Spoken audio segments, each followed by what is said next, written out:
Meeting of the board of September 20, 2023 to order. We acknowledge that we're meeting this evening, of course, on the traditional lands and territories of the Wasanich people who have lived, learned, worked, and stewarded these lands since time immemorial, for thousands of years.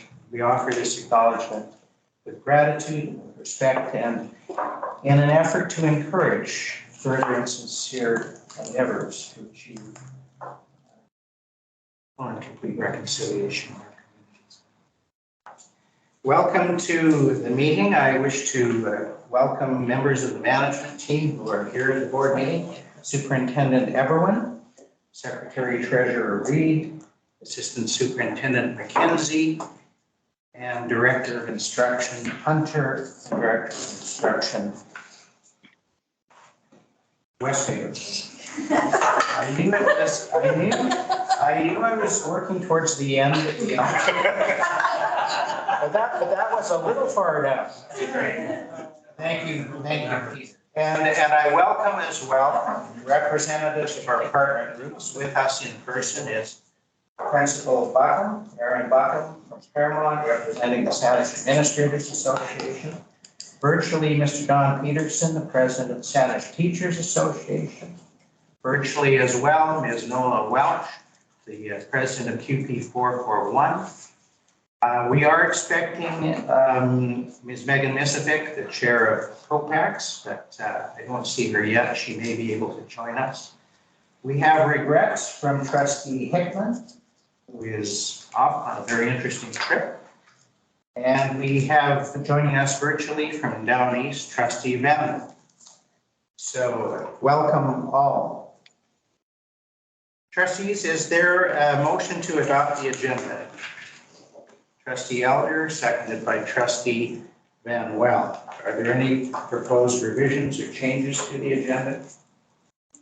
Trustee McMurray. Just a question, number 13, we want to know what reports are going to be made.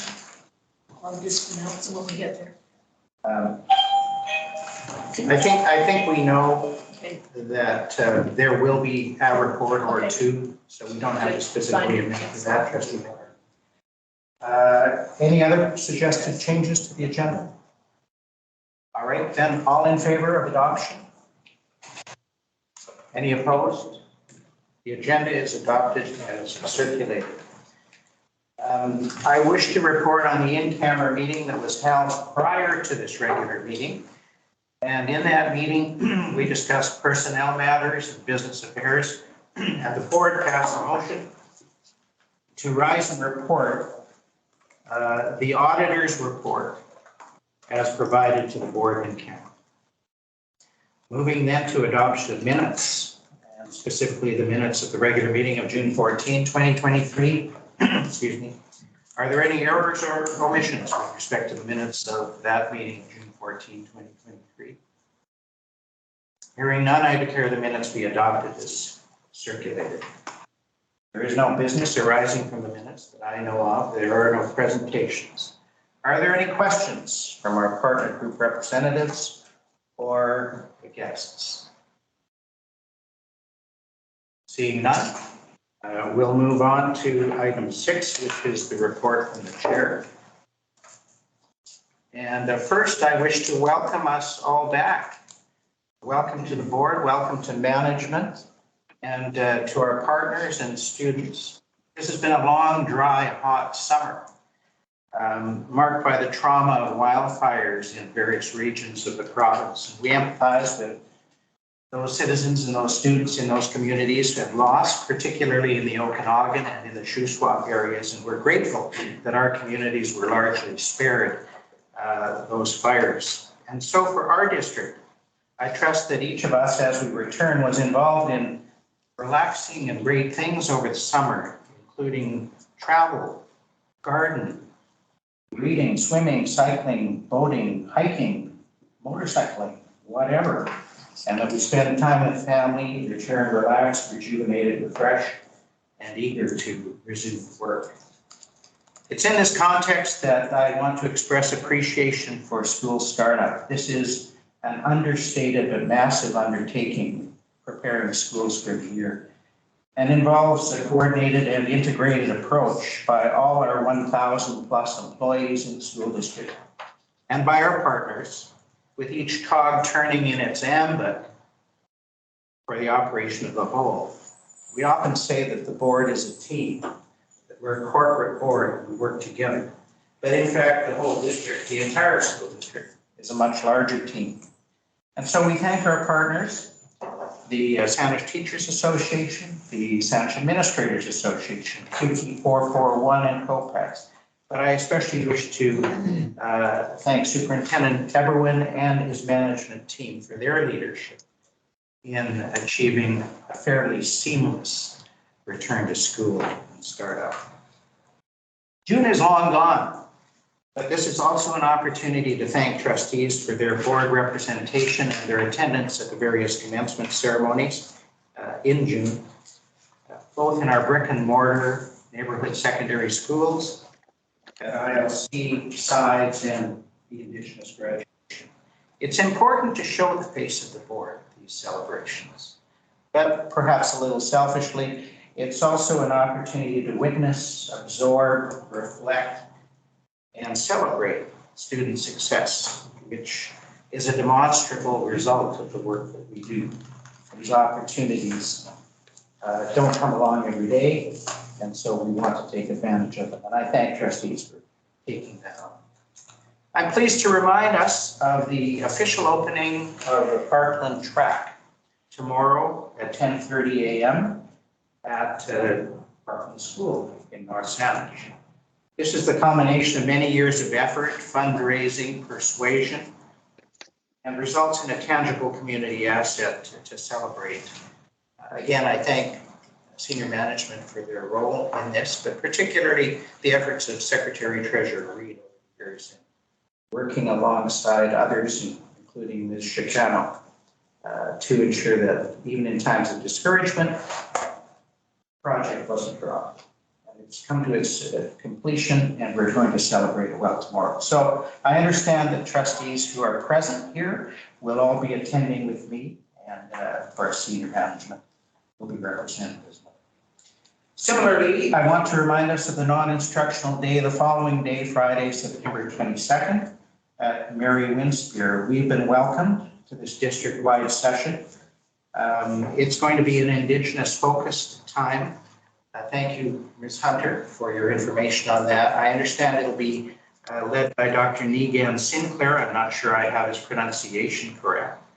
He's the head of the Department of Indigenous Studies at the University of Manitoba. The theme will be climbing the mountain. So it's an early check-in, 8:15. And when does the session actually start, Director Hunter? 8:30? 8:45. 8:45. Don't leave it till 8:45, folks. 8:50.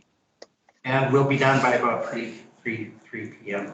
Given our work, and particularly one of the goals in our strategic plan and our constant focus on Indigenous student success, the importance of this goes without saying.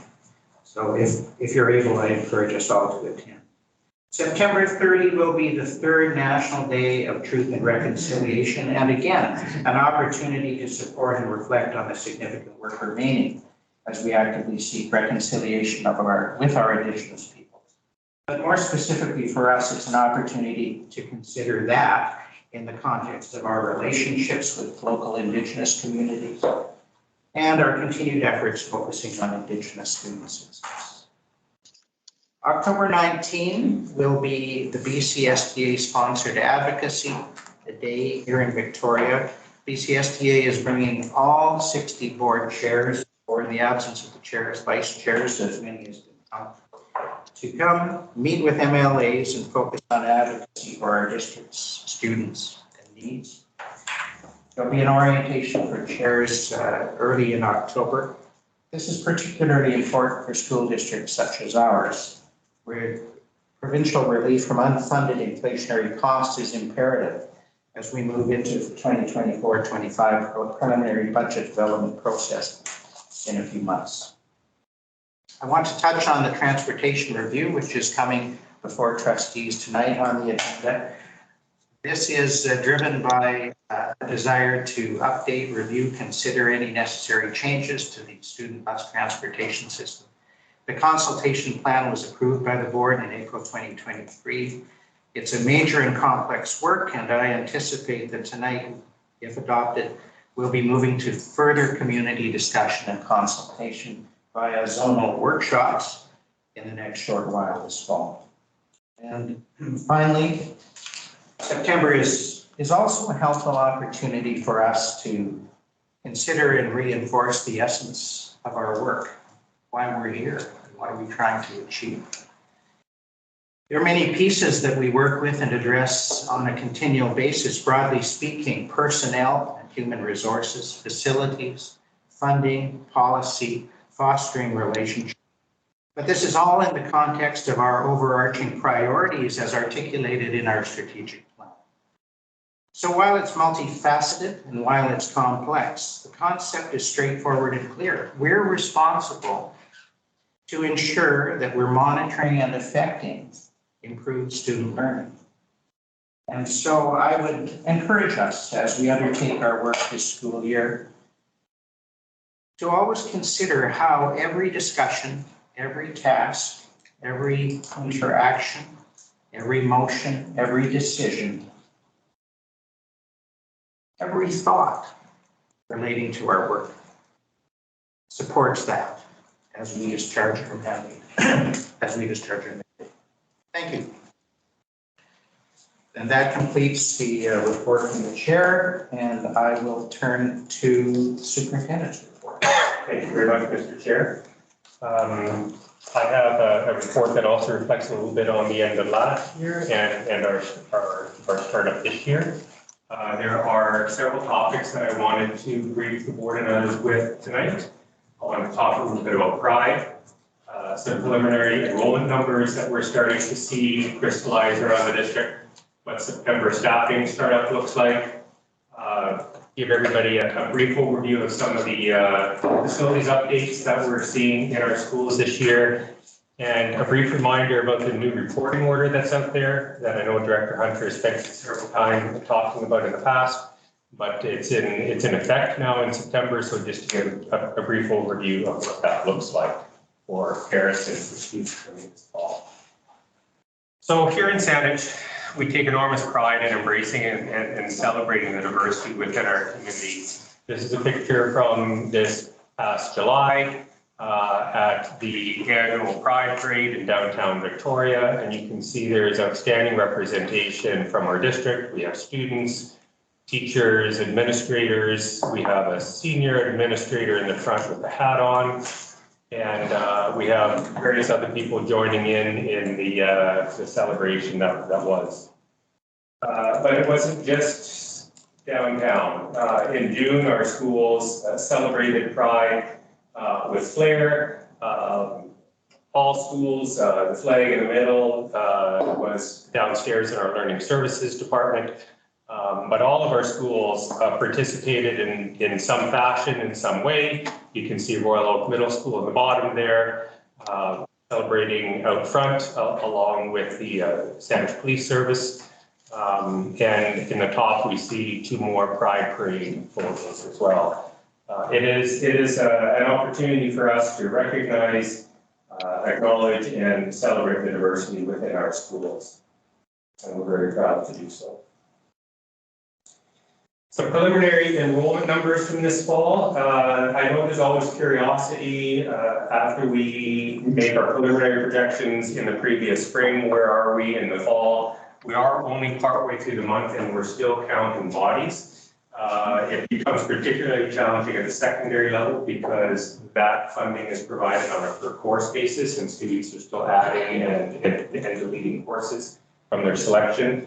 But in terms of early numbers, we're looking at elementary and middle as being a little bit up from what our projection was. Mr. McKenzie, today we were about 27 FTE higher than what projection was.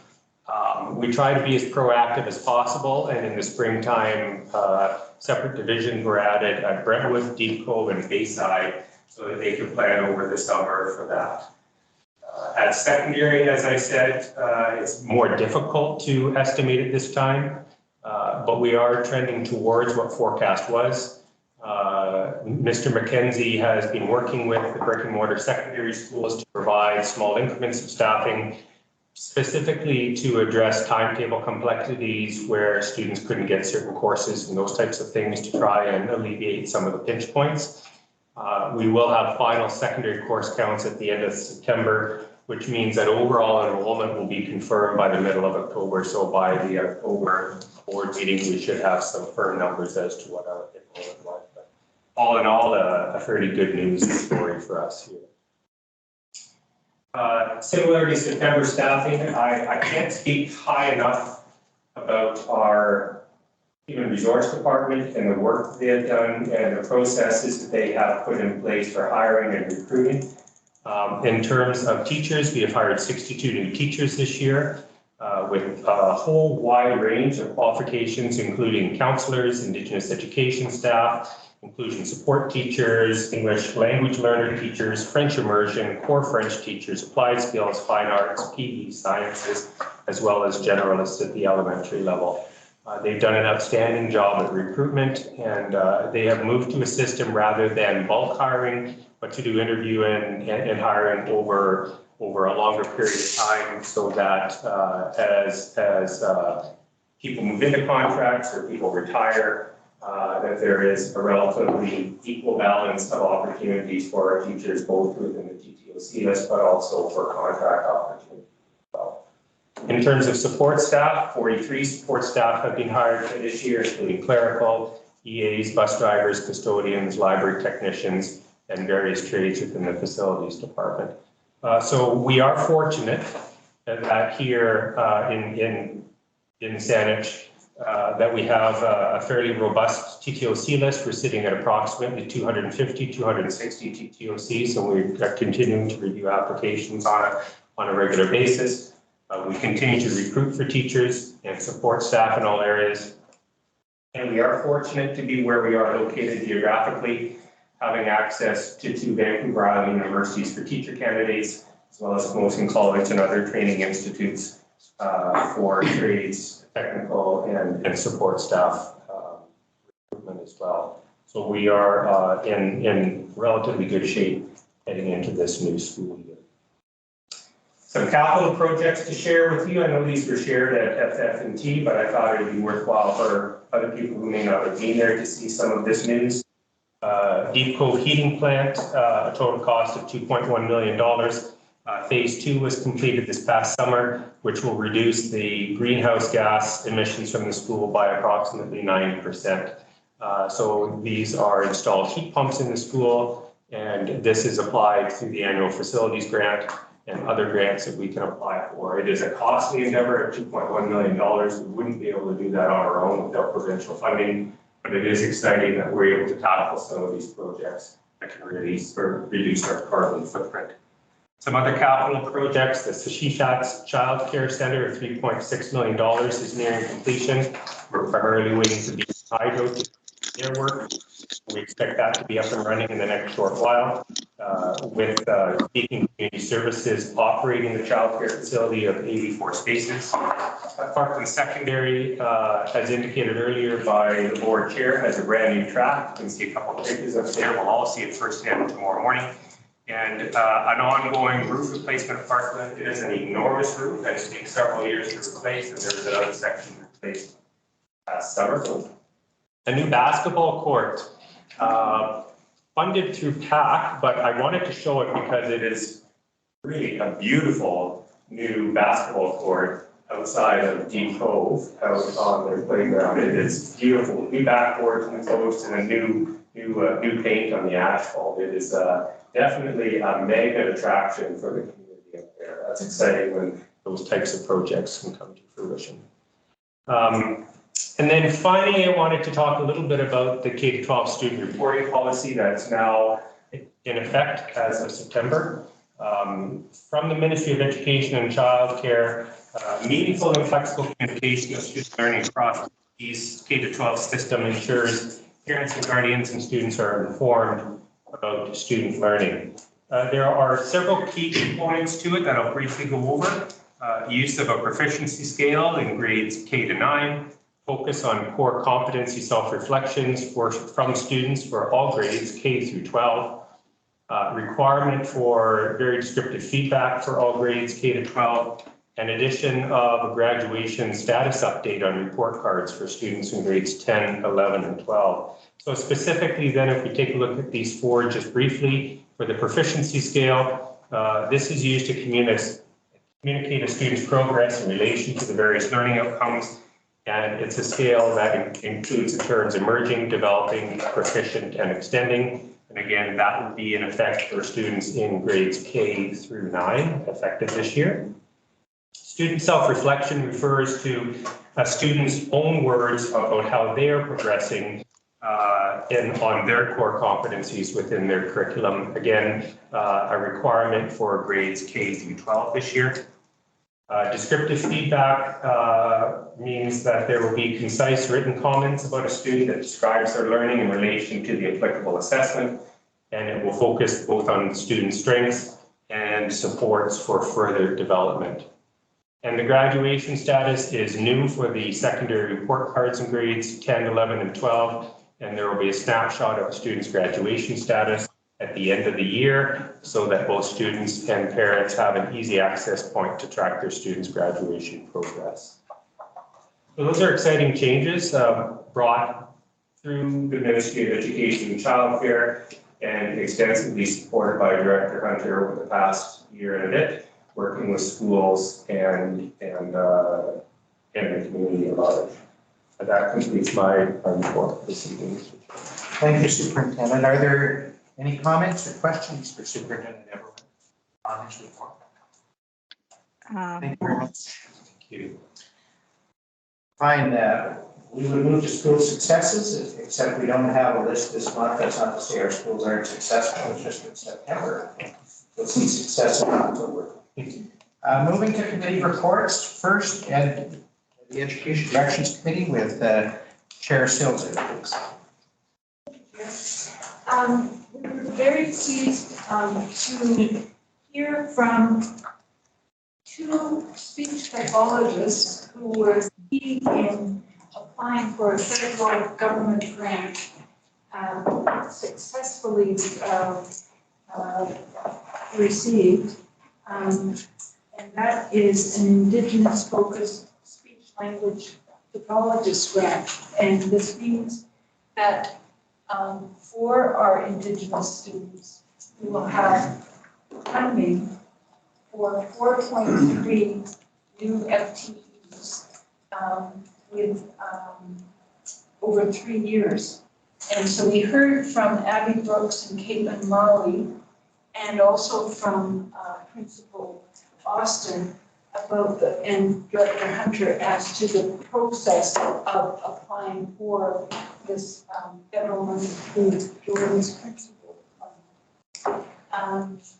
So with that, and the rest of the meeting we spent hearing from Director Hunter and Assistant Superintendent Mackenzie on the FESCO report, which is the framework for enhancing student learning report that is required by the Ministry of Education and Childcare at the end of September. Deadline is beginning of October this year. And we went through each of our strategic plan priorities within the framework of this provincial Ministry of Education framework. It's a form, but we were given data on each of the elements of our strategic plan. So it was a very robust effort on the part of staff to present this evidence and to analyze it and to show us how we're doing with literacy rates with our Indigenous students and learners, with global citizenry, and also mental health and wellness. So we have one item for recommendation with respect to this report, and the committee recommends, and I, Trustee Silver, move that the Board of Directors approve the Saanich Schools Framework for Enhanced Learning FESCO report. be approved for submission to the Ministry of Education and Childcare. And we want board of trustees, right? I think you mentioned board of directors. Yeah. The board, Board of Ed. that the board Board of Ed. approved. Okay. Thank you for that clarification. Is there a seconder, trustee Van Well? Do you wish to speak to it further, trustee Silzer? Any trustee wish to comment on the motion? I'll call for the vote then. All in favor? Opposed? Motion's carried. Thank you, trustee Silzer. Does that complete your report, Ken? Thank you very much. Moving then to finance, facilities and technology with committee chair Elder. Thank you, Chair. There are a few items for recommendation tonight. Before I get to those, I'll just note that in the committee meeting, Director Lund provided the facilities overview, the project update as provided to us earlier by the superintendent. And we're grateful to Director Lund for bringing us up to speed with that, and also to all of our many staff who worked so hard over the summer to complete those projects and to get the schools ready for startup in September.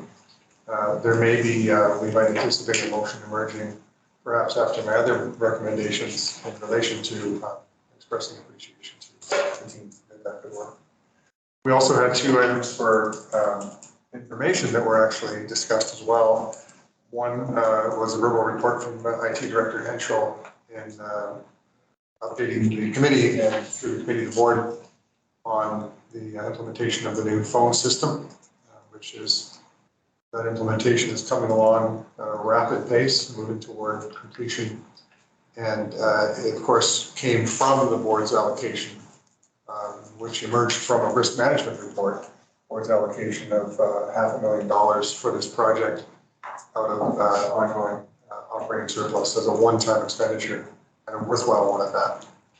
We also have a report from Director Westhaver in terms of the Saanich Equitable Access Team, and it's very important work that's being done in support of the requirements of the BC Accessibility Act, including timeline updates that would see, we would hope, a plan, an equitable access plan, emerging from the work of a very large and strong, effective, we believe, committee, a team building the plan, which is currently in draft, and I believe went to the team late last week, or moving it along to its next iteration and actually coming to the board, and we appreciate the good work that's being done on that, and we also appreciate the understanding that we have received individually and collectively around where we sit in relation to the requirement to have a committee, a plan, and a feedback mechanism in place by September 1st,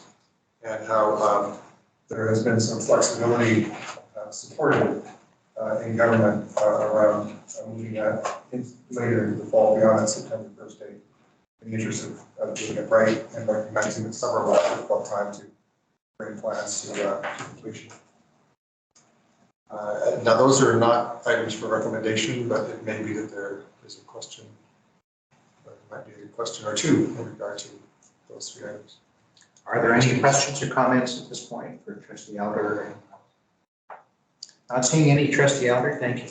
Items for recommendation, the first is in regard to the financial statements. The first is motion, the committee recommends, and I, trustee Elder, move that the board approve the internal restriction of accumulated operating surplus as presented in note 13 in the 2022-23 financial statements. Second. Trustee Silver. That material, Chair, is as provided in the financial statements distributed, connected to this meeting as well as to the committee meeting last week.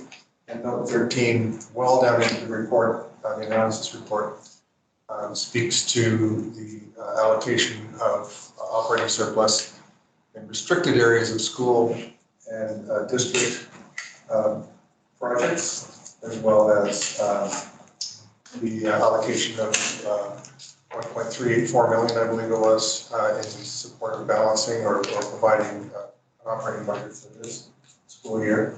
with just under $1.5 million being left unrestricted. So our job here is to approve the internal restriction as provided in Note 13. Note 13. Thank you for that background. I'm losing my voice already. The chair doesn't get to debate much, I don't know why that's happening.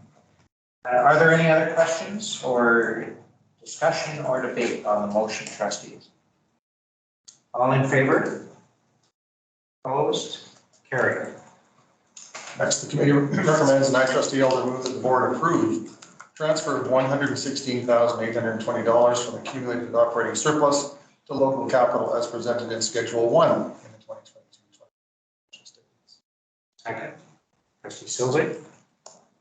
Trustee Elder? No comment. Any debate, discussion, commentary, or question, trustees? Question then, all in favor? Opposed? Carried. And finally, under financial statements, the committee recommends, and I, trustee Elder, move that the board approve the 2022-23 financial statements. Seconded by trustee Silver. Any comment, trustee Elder? Any other trustee? All in favor? Opposed?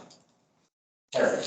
And I do want to thank the chair of the committee, again, our senior staff, in particular Secretary Treasurer Reed and Director Sinaglia for their deep and extensive work on all of these matters on an ongoing basis, but certainly in relation to summarizing all of these data in a way that makes it clear to us, and maybe even more importantly, clear to the auditors that things are well in terms of the financial records that are in the plan in our disclosure. Yes, very good. Second item is under feeding futures funding allocation. Briefing materials also provided. The committee recommends, and our trustee Elder, move that the proposed allocation of feeding futures funding be approved. Seconded by trustee Silver. Do you wish to comment, trustee Elder? Thank you. Materials are there. I think it's been well canvassed. Is there any discussion or question, trustees? Question, all in favor? Opposed? Carried. Item 3, Jordan's principal funding agreement in relation to speech and language pathology funding that's being accessed via a federal grant for children of Indigenous ancestry. The committee recommends, and I, trustee Elder, move that the board approve the following resolutions by motion at the September 20, 2023 regular board meeting. Resolution 1, see attachment 1, that the Board of Education of School District number 63 Saanich approve Jason Reed, Secretary Treasurer, sign the Indigenous Services Canada (ISC) Master Funding Agreement and amendments on behalf of School District number 63 Saanich for the fiscal year 2024 to 26. And the same motion. Resolution 2, see attachment 2, that the Board of Education of School District 63 Saanich approve the allocation and direct deposit of funding from Indigenous Services Canada (ISC) for the School District number 63 Saanich at 2125 Katy Cross Road, Saanich, BC, BAM 285. Through banking services at Coast Capital Savings, 201 7860 Wallace Drive, Saanich, BC, BAM 288, branch number 18920, institution number 809, account number 2100115675. Thank you, trustee Elder. Is there a seconder? Trustee Silver. Do you wish to speak to these resolutions, trustee I Elder? feel as if I've said enough. In detail. Trustees, is there any debate on the motion? Hearing none, we'll move the motion to adopt the two resolutions. All in favor? Opposed? Carried. Item number 4, the committee recommends, and I, trustee Elder, move that the board approve entering into the proposed license agreement with Beacon Community Services for the operation of the Shisha Child Care Center. Seconded by trustee Silver. Trustee Elder, do you wish to speak to this?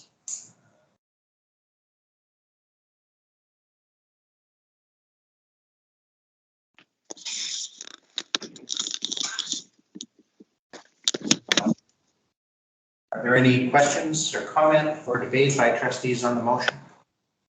Seeing none, I'll put the question. All in favor? Opposed? Carried.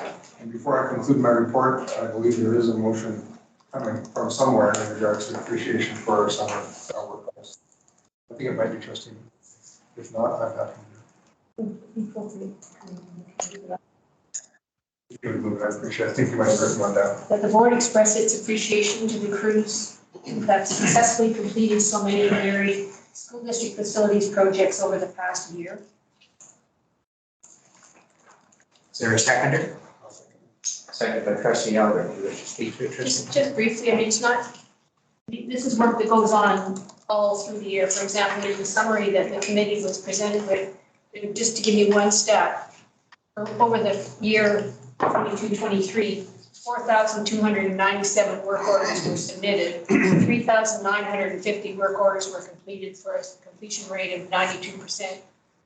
We don't very often get to interact with people in the building back there, or the people who do the work out in the schools. And it just seemed a timely opportunity to let them know that we do think of them and we do appreciate the work that they do. Very often we have people here, we can thank them directly for the work they've done, but we don't often see them. So I thought it might be an interesting for them to know that we do recognize the work that's done and it is appreciated by not just the board, but everybody that's recipient of the work that's done in the schools and in these buildings.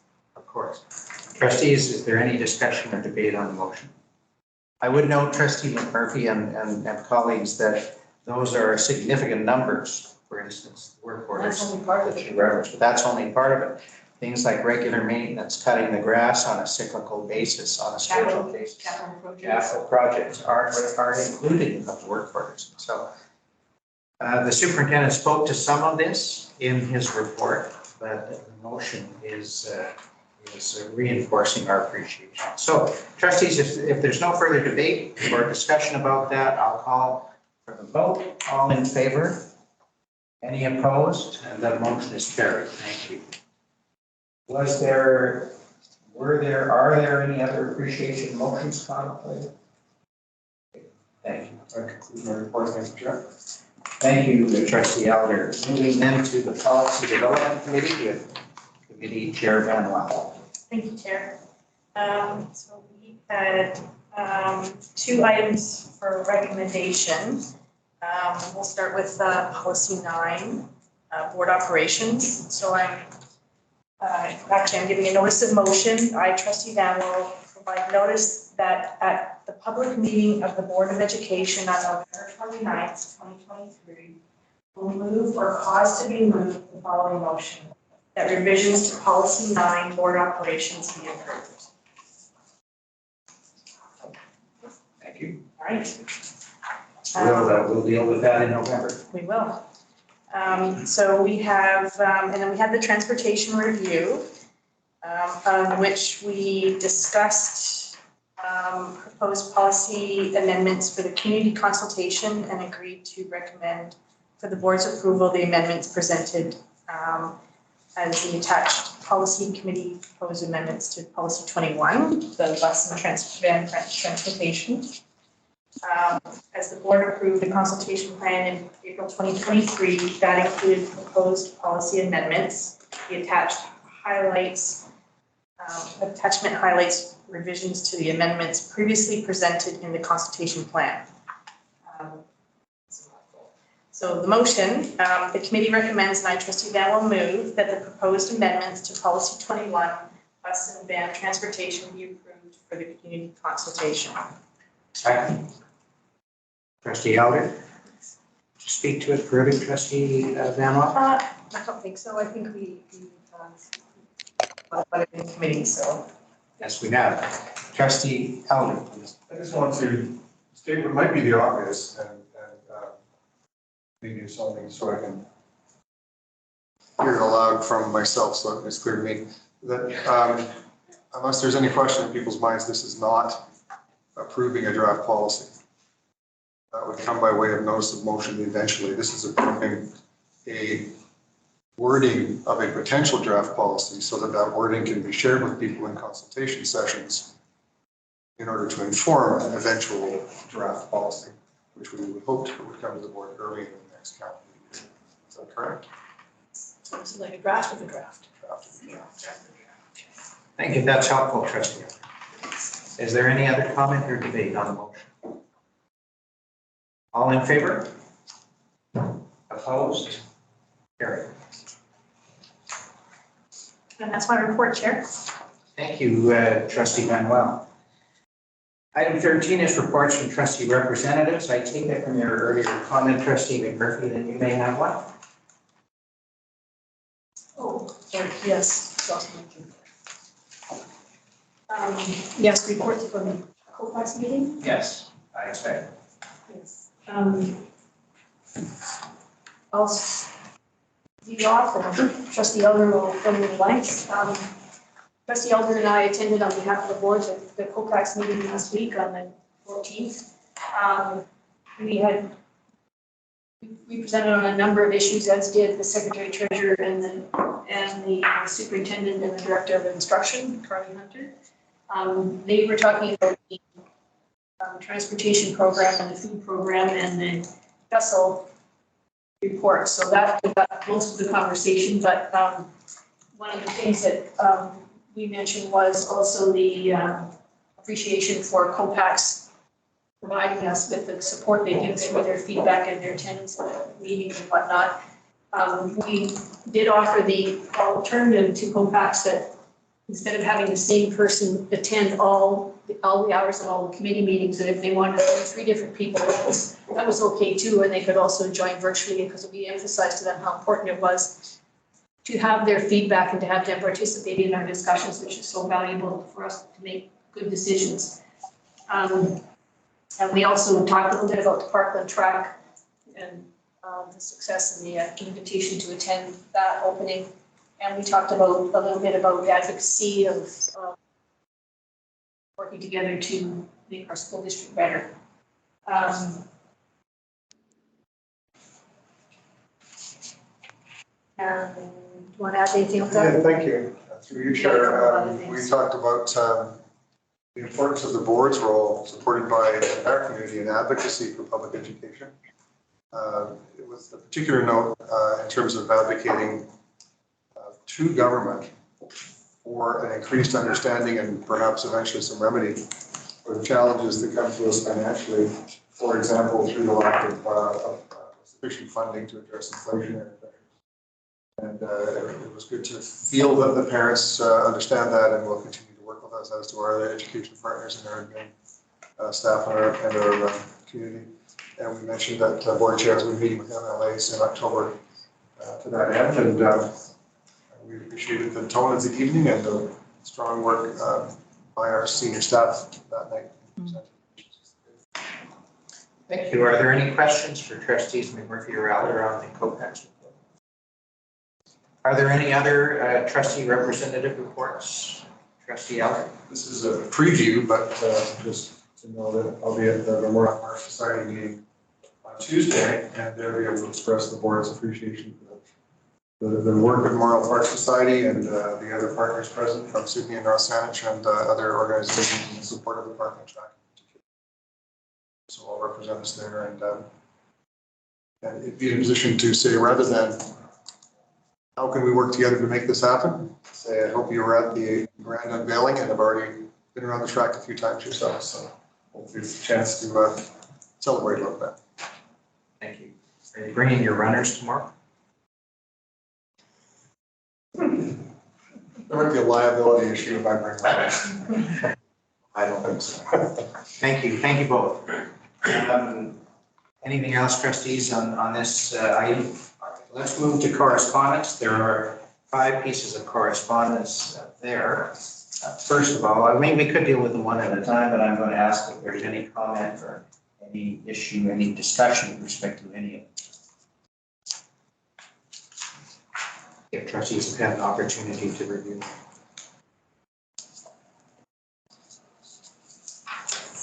Seeing none, then we'll move on to the second opportunity for questions from partner group representatives. Excuse me again, or guests. Sorry, did you say we could ask questions? Yes, Ms. Mizovic? I just have a question about the Feeding Futures funding. It says in the briefing note that a 0.6 district support teacher might be considered after the school food plans come in. If that's done, where would the money come out of for that 0.6 FTE? Mr. Reed? Through the chair, in the schedule at the back of the plan, there's a district holdback of about $82,000. Yeah. And we are not at this time contemplating how that would be used, but the reference to the 0.6 teacher leader was something that we discussed that we were considering. And and that was at a time when we were considering more of a centralized model. And as described in the briefing, we'll move to more of a decentralized approach to sort of better reflect the local needs in each school. And so we will wait to hear back from each school in terms of what type of support they need from the district to implement their plan before we make any decision around how we would allocate any of that district fallback to coordination staff. Does that answer your question? It does. Yeah, that helps. I just, it's good to build off what people have, but I don't want all this to go out in subway gift cards, that there's opportunities for more kind of cost leveraging, but I'm sure that'll be considered too. Yeah, so Feeding Futures, the direction from the ministry is that it is to be used for food programs in schools and not gift cards. Right. Thank you. Seeing no other questions, we'll move to item 16, which is other business. And that has to do with approval of the board annual work plan and orientation program. I'll turn to you, if I may, Secretary Treasurer Reid, to comment on this or highlight anything we should be considering. Thank you, Chair.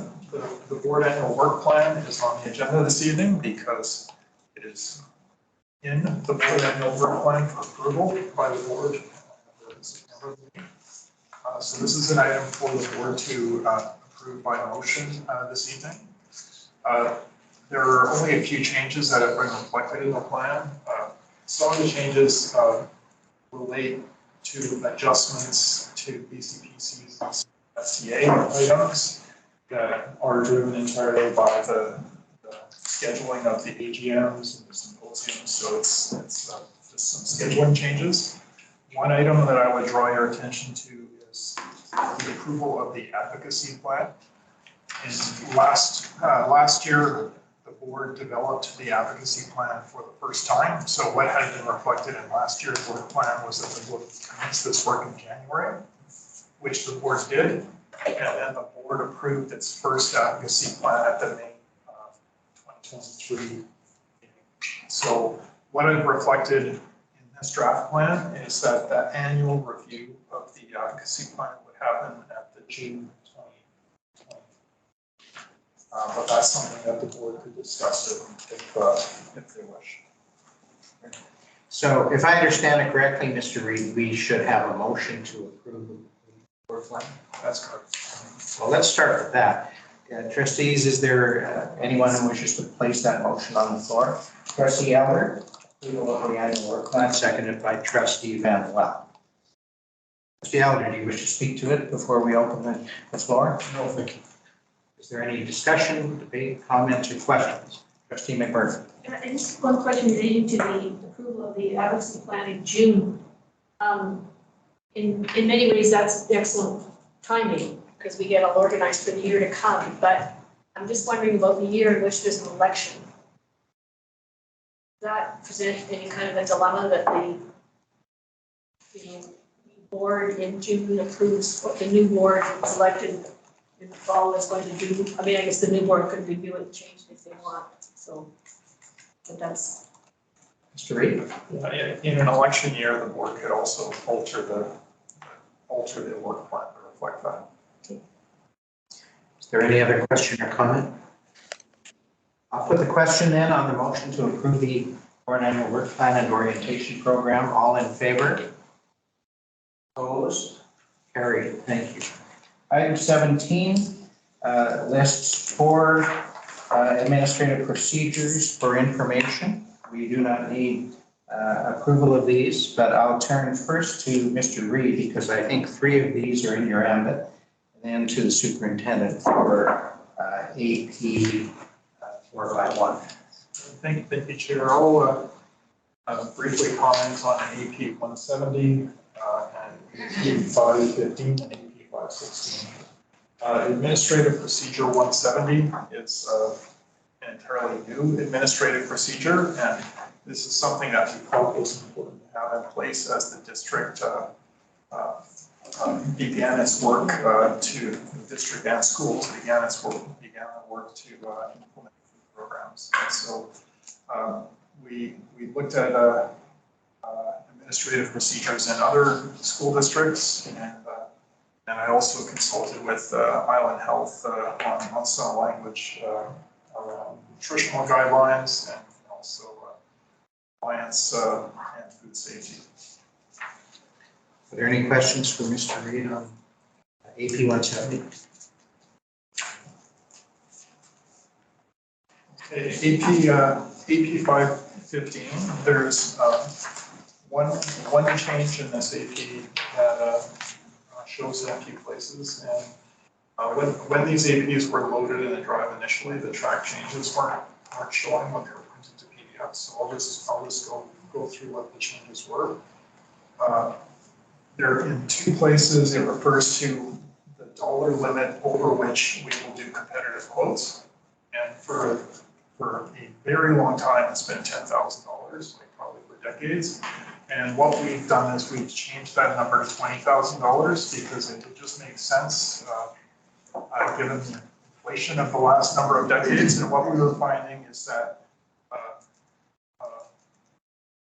routine services were frequently going over that $10,000 mark, and we were requiring schools and departments to go to those where it didn't really make sense from a cost benefit perspective. So in this AP, we've adjusted that limit to $20,000, and we've looked at a few other school districts, and they had a limit that was consistent with that range.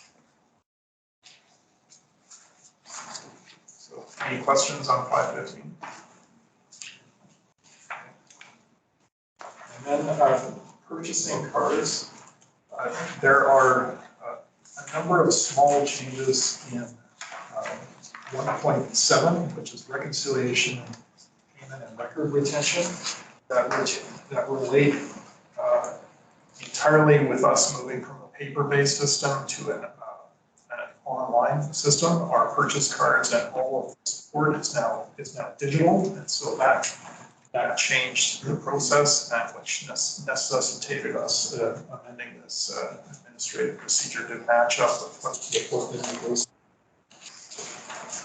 Another change that we made is in 1.8.2, we used to have a missing receipt form that had to be completed and signed by the cardholder and approved by the supervisor if a receipt was missing. And we felt it was a redundant step to have this separate form and signature because the supervisor is already signing off on the MasterCard digitally and will know if the receipt is missing. We have other procedures that if receipts are missing on an ongoing basis, that is something we would follow up with and rectify. So the existence of that doesn't really add anything from a control perspective. So we remove that requirement. And those were all the changes to AP 516. Any questions for Mr. Reid on 516? Thank you. I'll turn to Superintendent Eberwin on AP 451. Thank you very much, Mr. Chair.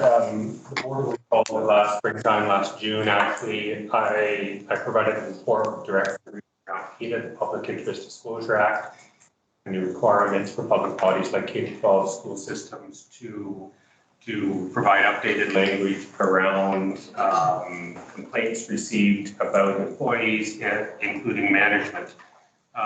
This is more commonly known as the Whistleblower Act. And we had provided an update at the June board meeting with the rewritten AP 451.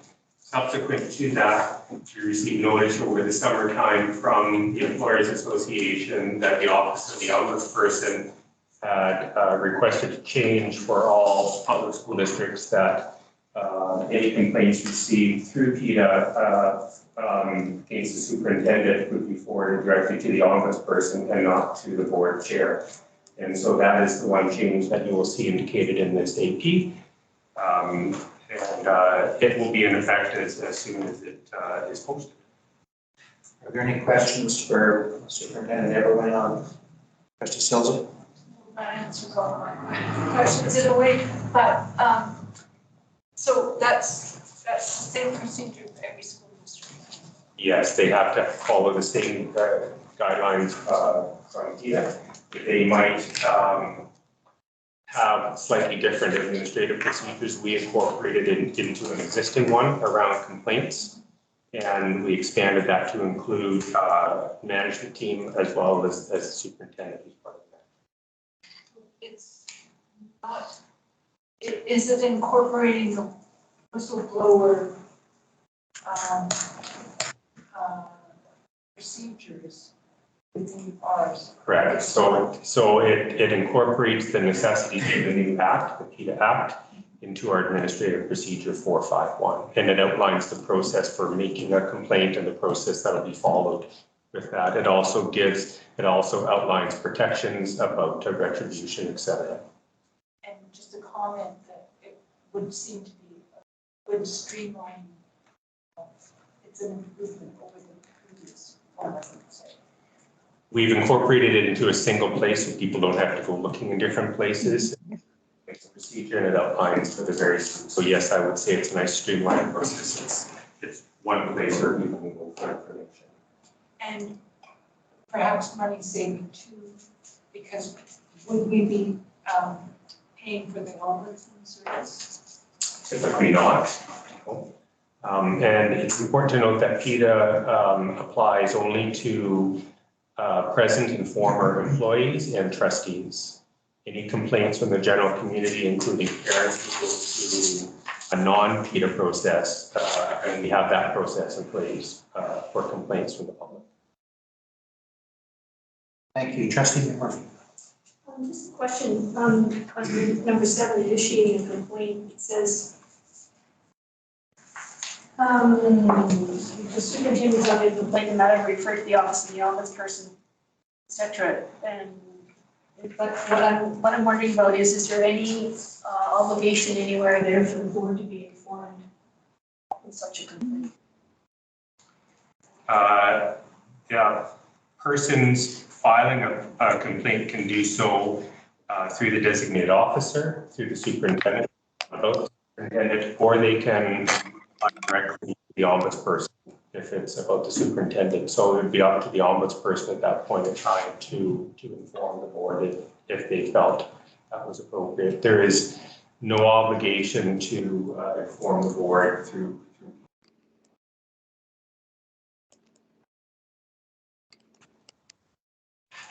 that I'm aware of. Yeah, so, I think this is a brand new process, so we'll have to see how it all plays out. would it be worth making an inquiry to the office of the ombudsperson to say, is there a way of keeping the board in the loop if such a thing happens? I mean, I could make a motion if you want, an inquiry just to say, like, what's our status? If there's some problem with the superintendent, what do you think we should know about it? What would your advice be, Superintendent?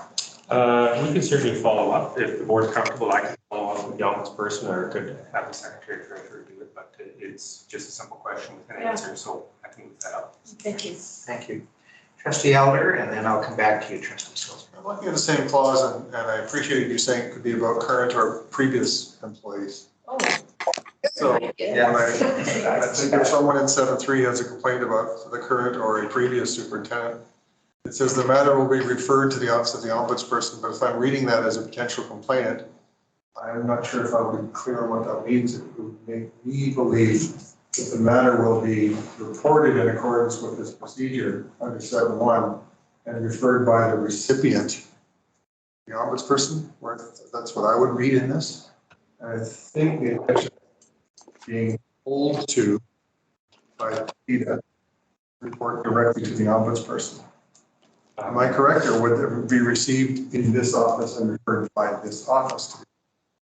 What's the process? It would be received likely by the designated officer, which would be Director Reed, and they would be required to refer directly to the ombudsperson. Alternatively, the complainant could file their complaint directly with the ombudsperson and omit a submission to the district. Sure, if I may, I think it would be helpful if that were made clear at 7.3 that the matter, if received by the district, will be referred to the office, or the person could make the complaint directly to the office of the ombudsperson to make clear what people's options are. If that's advice that's worthy of considering, I just offer that. The other, sorry, the other kind of the question that would emerge for me would be if it's received here and referred to the office of the ombudsperson, what's the trail of records that's kept here? Like, is the information kept here, or is it deleted and just given to the ombudsperson without a record of it being retained here? That's more of a what happens if it happens question, not something that needs to be in the procedure, but sort of begs the question for a complainant. If I do go to the school district and designated officer and I sent the ombudsperson, does the school district keep it? Who sees it? You know, will the board get it? So trustees, thank you. Are you content with expanding the questions staff will make of the ombudsman's office to include the process for remitting the complaint and who takes custody of the material? Is there any objection to that? Okay, trustee Silzer and then trustee McCarthy. Okay, so this is our district's administrative procedure. And it's not subject to the ombudsman's scrutiny, right? We're incorporating the fact that the matter must be referred to the ombudsman, but we can write in here the changes. I agree with trustee McCarthy and trustee Elder that just some tweaking would be clear for the complainant. If they know if they submit a complaint to the district will refer to the ombudsman, and then they know clearly what the route is. But also, your AP could also add that if a complaint is made by the superintendent or zoning employee, that notice would be provided to the chair of the board. So when I saw that, I thought, well, add with notice to the chair of the board. I think I'd want to check with the ombudsperson what their intent is behind the report to the ombudsperson, if it is up to the ombudsperson to report to the board, or if it is incumbent upon the district through their own administrative procedure to make that.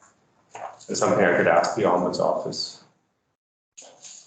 I don't want to presume the intent of the ombudsperson. So I think it would make more sense for me to seek clarification on that as to who informs the board. Or even if the board gets informed, if it's a direct report. Yes, trustee Silver. But as a policy matter, I think we want to be informed. And there should be something that tells us that there's. Perhaps. So I don't know if that means we need to change the board policy or what, but it's clear the procedures as it was before. Because the previous one said, if the superintendent is the subject of the complaint, the matter will be referred to the board chair who may determine the process, et cetera, et cetera. So, and that was the AP that existed until May 2023. Okay. So I agree with that it's appropriate totally to talk to the office of the ombudsman. But the ombudsman isn't looking after the board's needs. I'm going to go to trustee McMurray. One suggestion we may want to consider, trustee Silver, is taking this a step at a time. If there are questions and then perhaps report again to us, maybe discussion. But that's just a thought. Trustee McMurray. Well, here's another question for the ombudsperson, I guess, and that is, does the superintendent get to know if a complaint is received about the superintendent, say the secretary treasurer gets a complaint about the superintendent, is there an onus on whoever receives the complaint to make sure the superintendent is in the loop? Or is there a discretion possible that the secretary treasurer doesn't really want to or shouldn't or may not or whatever? Tell the superintendent, there's some principles of the natural justice that work here that, silent on that, it sort of implies that if the superintendent has studied a complaint, no matter who referred, it doesn't say, if there's any other dissemination of the information to the chair of the board or the superintendent or anybody, so that needs some. Already remembered. All right, thank you. Superintendent, are you clear on the points of I believe so, yes. ambiguity? It's about informing the board, what is the process for the board being informed? Is the superintendent informed if there is a complaint made directly to the office? Maybe permissive, but it's using lines, Right. but there should be some reference. This implies that you don't get ever. I will inquire. And trustee Alder raised the question of who takes custody of the material, but where is it stored? Yes, I have that. Yeah. And would it make sense, superintendent, when you have received some further information to, again, report to the board on this? Yes, and under business arising or something. All right, thank you. And trustees, you're content with this process, authorizing the superintendent without motion to ask these questions? Is there any objection to that? All right, thank you. Thank you, superintendent. That completes the agenda. Trustees, is there any objection to adjourning at this time? Seeing none, I declare that we're adjourned, and I thank you all for attending and participating. Thank you, Randall, for joining us. Thank you, partners and guests, and we shall see many of you tomorrow, I expect. Are you running? Just